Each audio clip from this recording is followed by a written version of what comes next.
We just had the NFL and the whole Benito thing, and he just brought every flag in the Americas, right? And every Latin American got excited. The fact that he chose the Americas and to mention everybody, including Canada, is really kind of an acknowledgement of that we find a way to, even within our conflicts, to get along well enough with each other. Here in the US, if we can kind of figure out what it is and expand it to the world, you can make important changes, whether it's through our music or our languages or just the way we travel and understand one another. Welcome to Just Healing, where we say the quiet stuff out loud. I'm Dr. Deborah. I'm Michael Munson.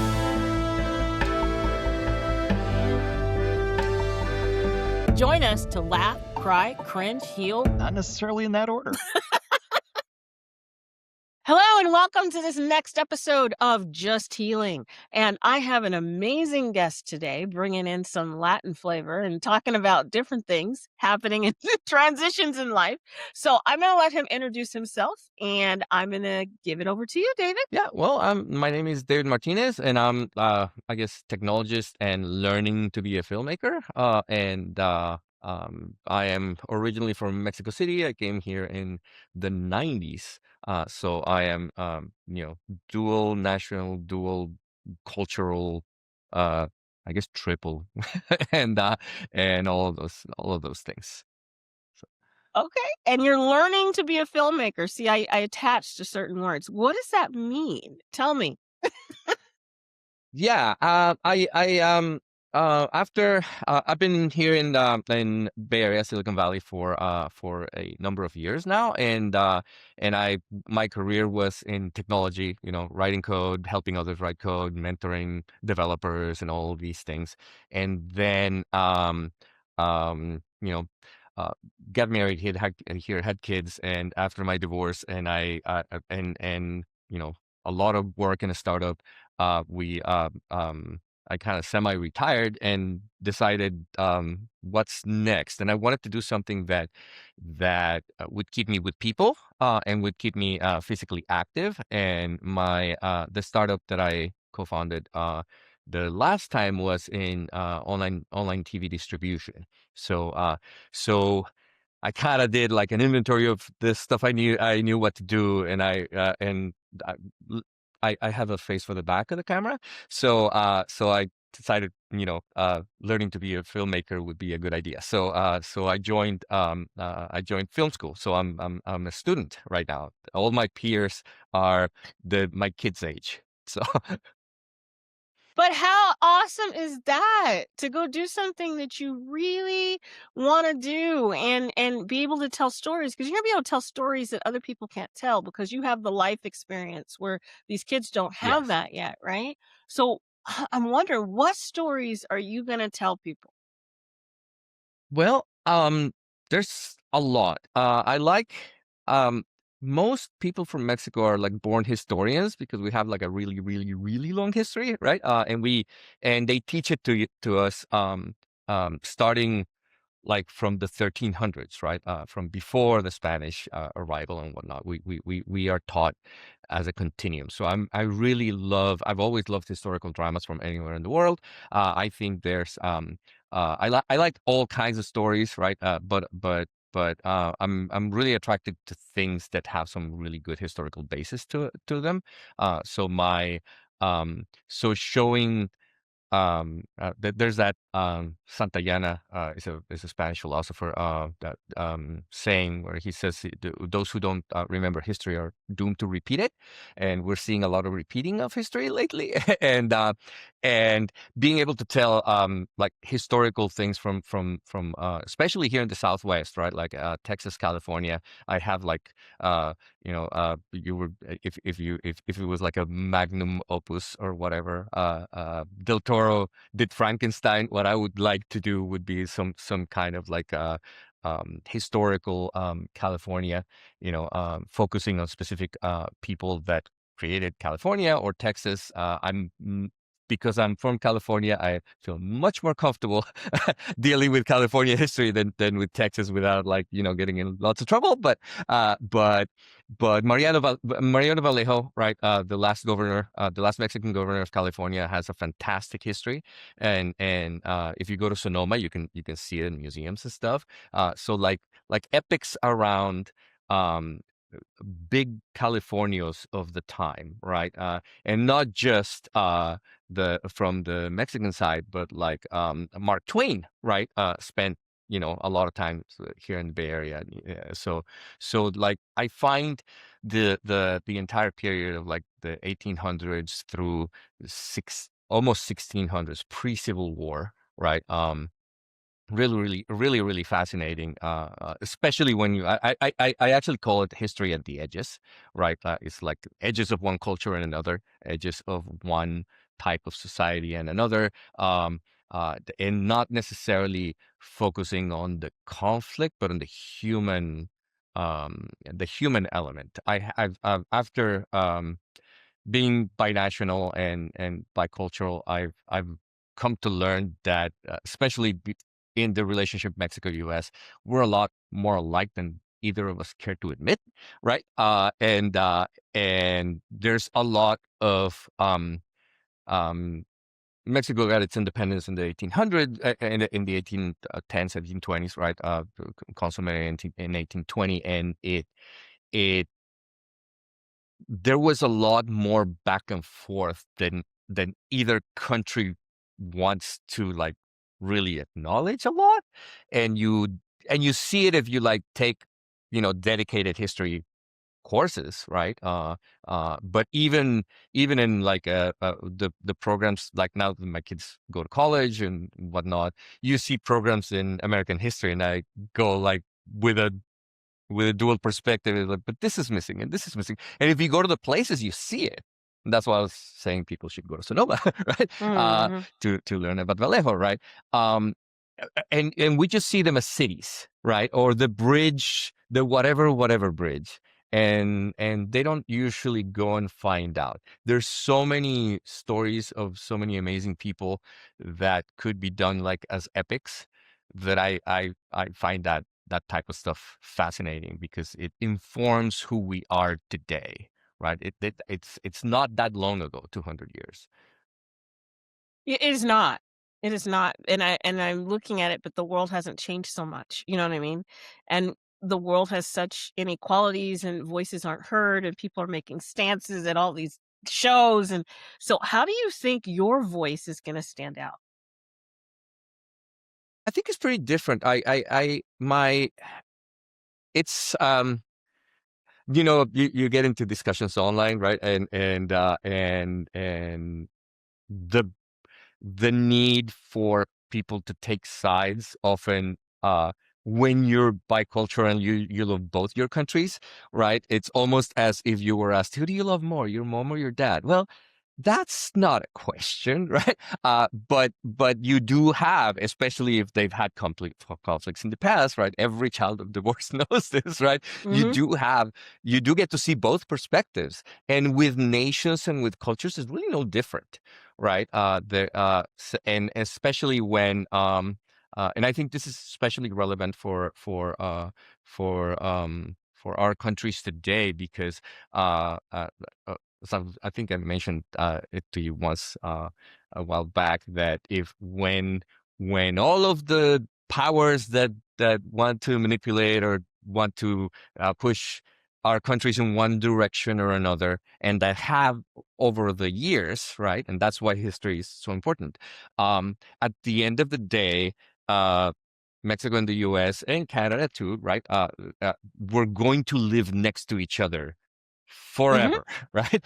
So when everybody else is gone, we're still going to be here with each other. We're still going to be family. We're still going to be Mhm. Mhm. Mhm. a lot more similar than we want to admit, and learning those edges and how we have resolved conflicts, right? There's this thinker in Mexico called Juan Enriquez. He does a lot of biotech. He's like one of those like um, like geniuses in several fields, right? And he wrote a book called The Untied States of America a while back, and he untied, not united, right? And he started with the premise that as a scientist, when you see an anomaly, you don't continue looking at the normal stuff and concentrating on the normal stuff. You look at the anomaly, and the anomaly that he noticed is that other than the Mexico-U.S. Situation, there hasn't been really large border changes from Alaska to Tierra del Fuego, right? So from the U.S., Canada, all the way down to Argentina, there hasn't been any large border changes since that war, right? There's been like little things here and there, but and in that same period, Europe has had two world wars. Asia had numerous wars, right? But there's, for some reason, we Americans, and as we just had the NFL and the whole Benito thing, and he just brought every flag in the Americas, right? And every Latin American got excited. And there's two things about that. One, cultural, right? All of our salsa songs mention, like, at least in Mexico, all of our salsa songs mention countries. It's something that you do in that type of music. Two, the fact that he chose the Americas and to mention everybody, including Canada, with the accent, right?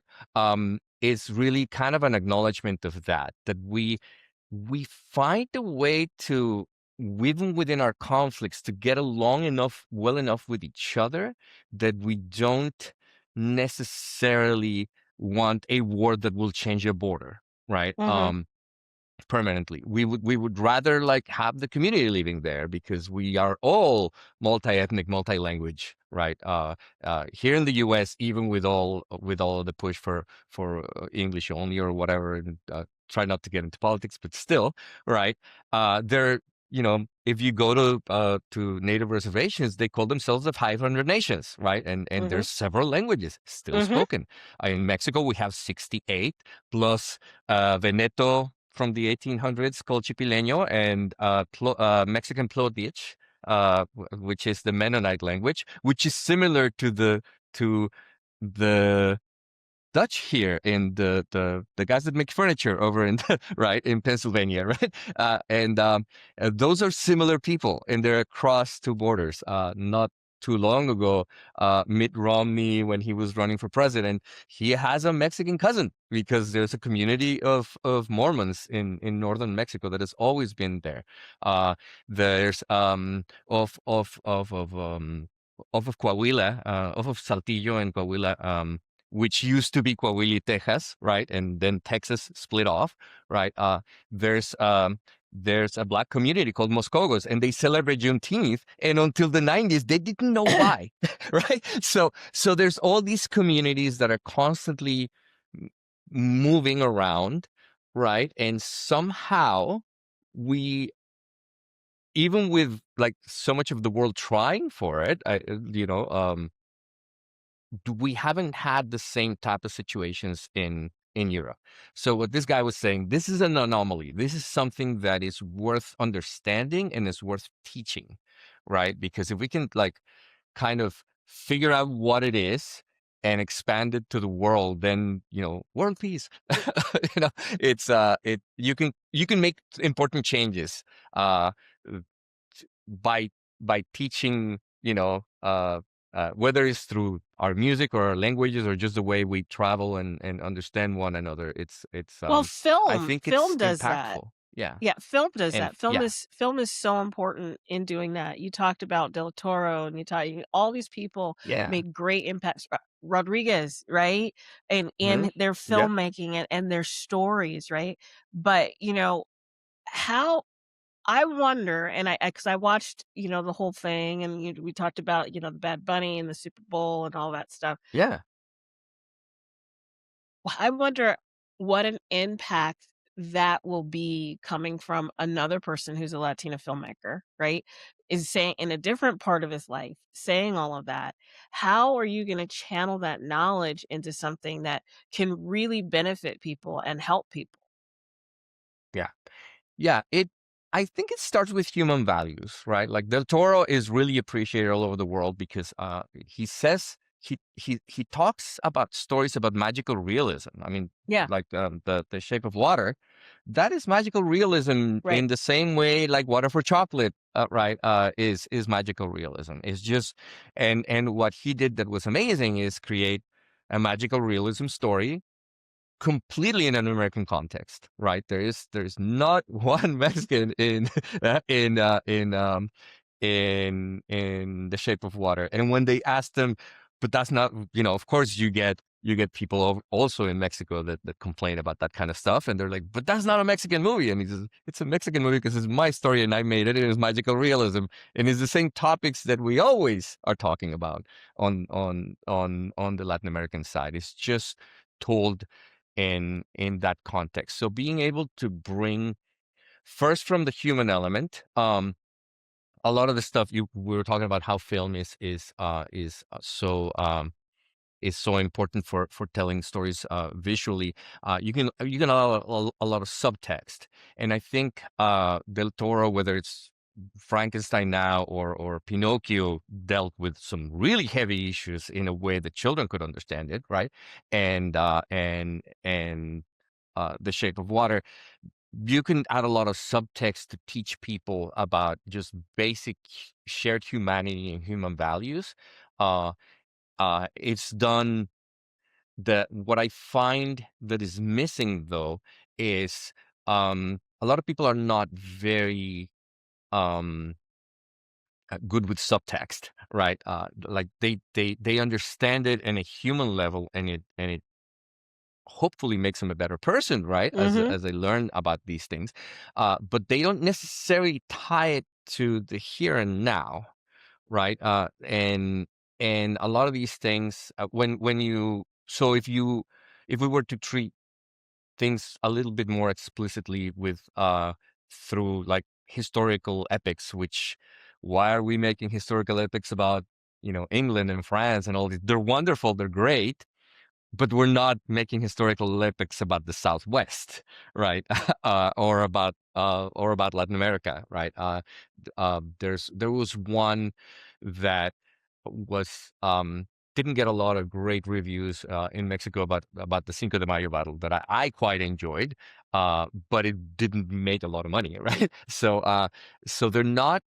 So I don't know what it is. I'm still starting to learn filmmaking, so I have no idea how it's gonna go, right? But I don't. But there's something about uh, making um, history movies that are less Benjamin Franklin and more Mark Twain and or more Vallejo or more heck Austin, right? Why is there not epics about Austin lately, right? That it I think it gets contentious fast, maybe. I have no idea, right? So I'd like to kind of explore those types of treatments. Uh, and I haven't. I don't know. I'm not a producer, and I haven't taken producing class yet, right? There is a thing where you like analyze the market and you sell, but Iñárritu, the guy that did Revenant and Amores Perros and a bunch of those great movies, Birdman too, I think. He says that yes, you have to take a look at marketing, but if you start your idea of a movie just with a market in mind, he says what you're doing is not really a movie, it's an ad, right? It's an ad for whatever it is that's selling. But if you start with a story and then incorporate the stuff that'll sell, then you have these epic movies, right? If you start with a passion uh, for telling a particular story, and for either teaching something or moving somebody's heart in order to like uh, be better towards one another, or like Del Toro's movies are all about that, right? Frankenstein is about his own relationship with his dad, right? And it's about fathers and sons and all of these things. And you can start to incorporate elements. So as a first step, I would say to prepare a market for this stuff, I'd say would be to create normal stories in that setting and bring real things from that setting, right? Which if you look at, now that people are analyzing Benito's, halftime performance, in 13 minutes, he gave the story of Puerto Rico, right? Including colonialism, including the current issues that they have, including the past, right? And he found a way to visually, for those who are paying attention, teach the story of his country, right? Which is a part of the United States, right? And I thought that that's particularly powerful, and that's something that, done right, you can absolutely do in filmmaking really, really well and sell it, because a lot of people watch the Super Bowl. It created a lot of controversy, sure, right? But some may call it the captive audience or whatever. But the enjoyment and the ratings and the reviews kind of speak for themselves. So Well, and also, I'm hearing you talk, and people can really heal through filmmaking. They can yeah, heal a lot of yeah, traumas. They can heal a lot of things. I mean, telling a story, Frankenstein's his father, right? I've watched a lot of these filmmakers. And so, how I was wondering, I mean, I know a lot about your life and you don't have to share, but, you changed your life in a certain yes, point in your life. How is yeah, filmmaking like really going to help you with healing lots of things in your life, or helping other people on their journey by being yeah. creative? Yeah, for myself, it's a great career. And it's a great change. Tech is great. It pays well when It you're not pays well. unemployed because of AI. When you're not unemployed because of AI. No, it pays well. Right. It is a great career. It is satisfying. I still enjoy it. Right. I would still do it. Uh, but it keeps you in front of the computer all day long, not really interacting with people, and not really thinking about the deeper things, right? Because um, uh, meritocracy and productivity are great, and I've done great at it, right? But but it but it's not what moves people's hearts. And it creates a standardization where all the blocks have to match. And as long as they match, it's fine. Filmmaking is really interesting, especially directing, because there's a lot of that. There's a lot of making sure things match, right? It's really a huge project management job, right? That lasts years, right? But it is creative. You start with a story, you start with heart, and it forces the writers, the directors, certainly the actors, like everybody involved. It forces you into a position of vulnerability, where you talk about all these things, because in order to create a compelling story, you have to. And you start like getting on our directing class. They tell us, take the actors to lunch, find out about their lives, because in order to direct an actor well, it's much easier to get the shortcut of, oh, remember when you felt like blah? Right. And you don't have to tell them, just like you don't want to say my whole story, right? Remember when that conversation we had? That's the feeling that I'm looking for, right? And because emotional memory, that's that Maya Angelou quote, right? People will never forget how you made them feel, right? Is deeper than anything else. And so if you can pull the actor into that headspace, and there's several different types of acting and stuff, but it all goes to the core of provoking an emotion. And what's interesting about it is, if you hear all the directors, Tarantino, Del Toro, everybody, you end up in these situations where like everybody in the back of the set is crying too, right? I Mhm, it it mhm. you create, the idea is to create this this supportive environment where people can be vulnerable, right? And so if psychological healing depends on vulnerability, then that's it. So I found it great. It's also a physical thing, right? Like, we're not getting any younger, and a job where not during pre-production, but during production, you are Iñárritu also says that he exercises as if he was an athlete when he's about to go on a shoot, right? Because you're standing 18 hours a day, and you're moving the camera, and you're grabbing the camera if you're the cinematographer, or you are, kneeling next to the guy for, like, you know 20, 30 minutes in the same position while you're watching these people kind of act for you, right? So I found it, the little I've done, mostly student films and stuff, but I found it tiring, right? But also emotionally satisfying, right? Because um, you're getting in the same types of spaces where you can heal, through trauma. There's a lot of introverts that are actors. I came to find out. A lot of people who are in front of the screen um, only look like extroverted. And being an introvert myself from a Latin American country, most of them don't look like introverts, right? Because our families kind of like forced us since we were kids to look at La Tia and La Abuela and like all the family and these giant gatherings, which we love, but they are draining energy wise. Like, it's not that you don't like them, it's that they are draining, and that so so it's I've found it kind of the same type of healing, like acting and directing and being in those types of spaces. And it keeps you with people, right? I'm with people all the time. I just made a small um uh, short film that I was director of photography for, and it was I think 15 people, right? And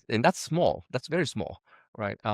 Documentary can be like 3 or 4, and once you get to like a feature film, production, that is fully even independent, we're talking 100 and something. People in crew, right?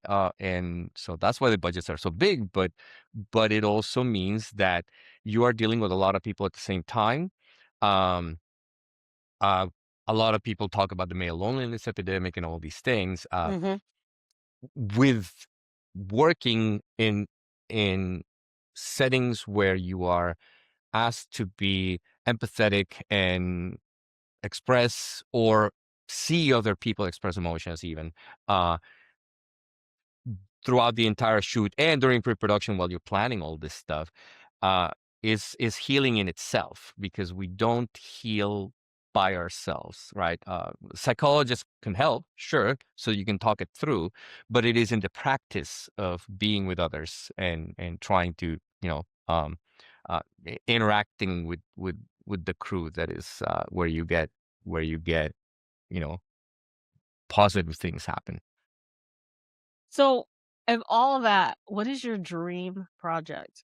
Money is not an issue. No budget. The All budget's right. unlimited. I'm giving you a blank check, any location, any actor. Everybody's going to say yes to Yeah. you. What is your dream project?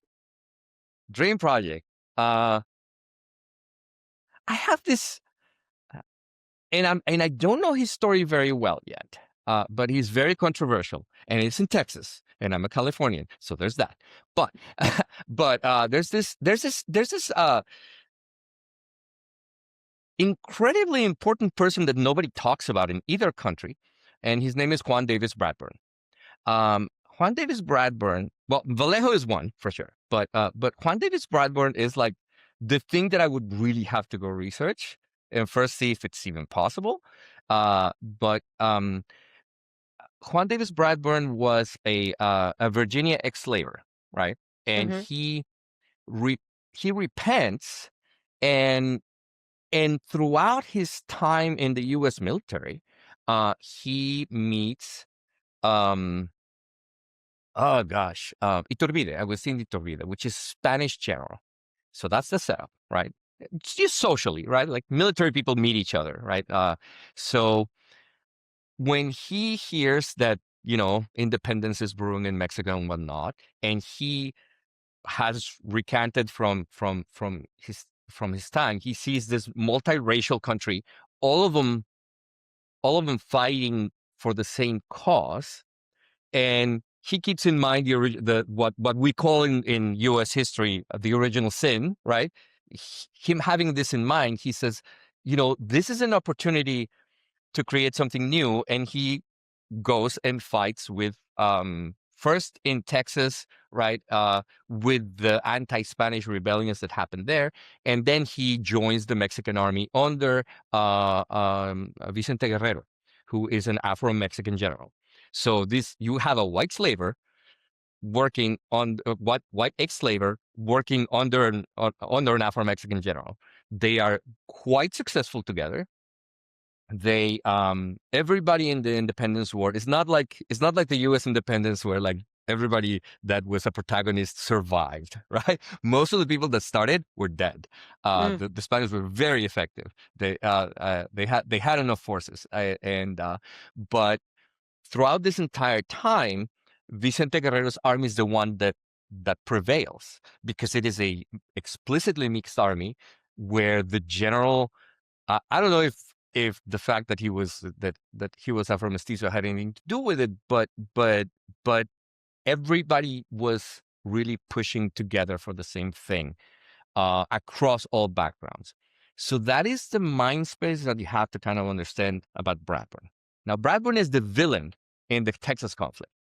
So when people say to remember the Alamo, they hold up in the Alamo because of something called the Anahuac disturbances, that they were rebelling against Bradburn, because Bradburn, after the Mexican independence is successful, him being a Southern gentleman, they send him to Texas because they're like, you can deal with Austin and with these guys because you're the same culture. Can you please, go to Texas and manage? So he becomes the military governor of Texas. So everybody talks about Santana, but really the rebellion starts against Bradburn. And the reason the Anahuac disturbances happen is because two escaped people from Louisiana entered Mexican territory. And when the slave catchers or whatever they were tried to catch up with them, Bradburn says, no, that doesn't fly here. So he throws them in jail. But, the South is the South, right? And they get upset, and these disturbances commence. What's interesting about that is that, so because in Texas is the villain, history is written by the winners for the most part, right? There's almost no mentions, like I saw a historian from Texas say it was hard to even find where he's buried because there was so much animosity against him.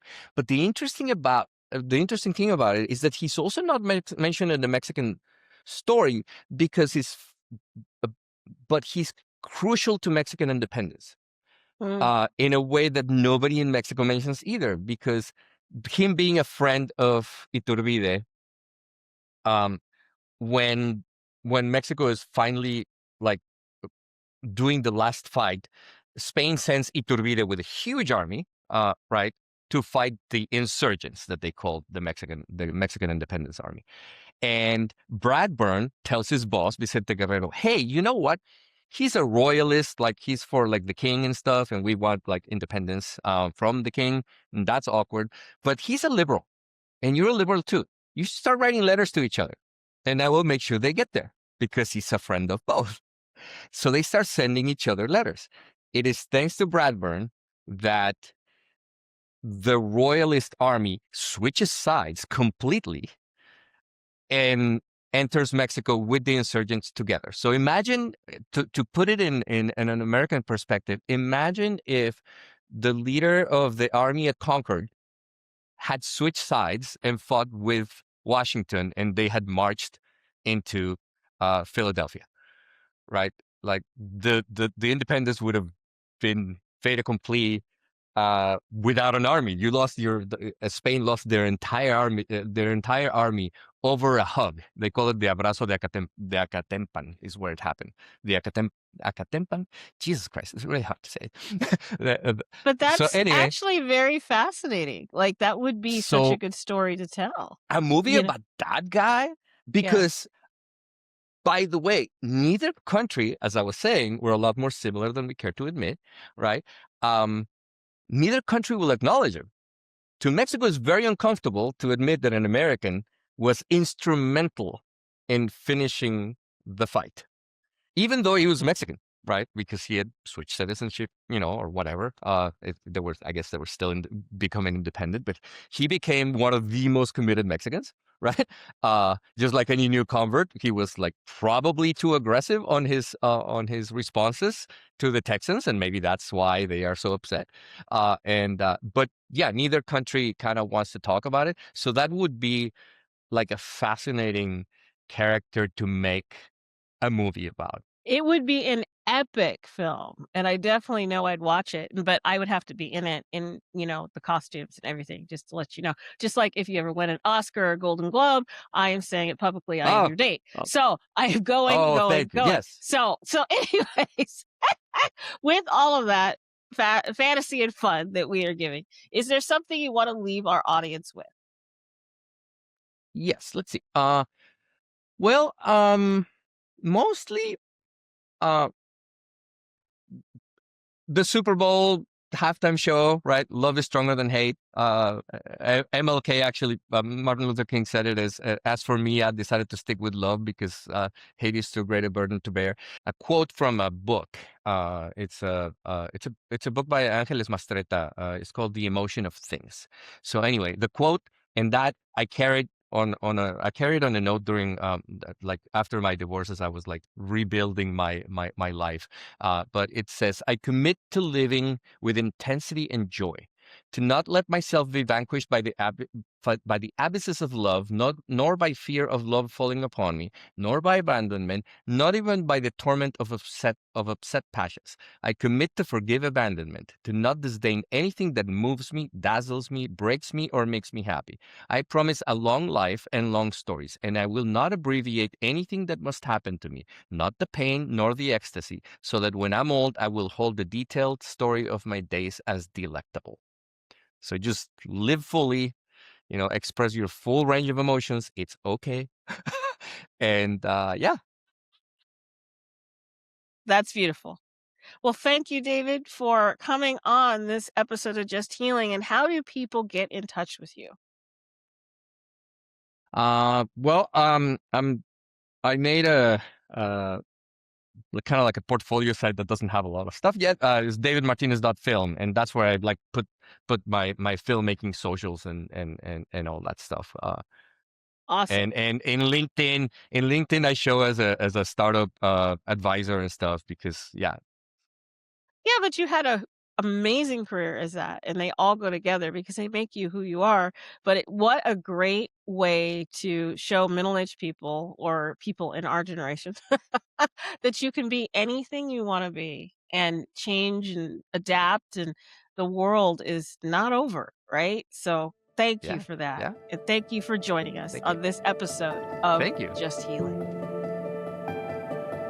If you'd like to learn more, get involved, or find community, visit menhealing.org.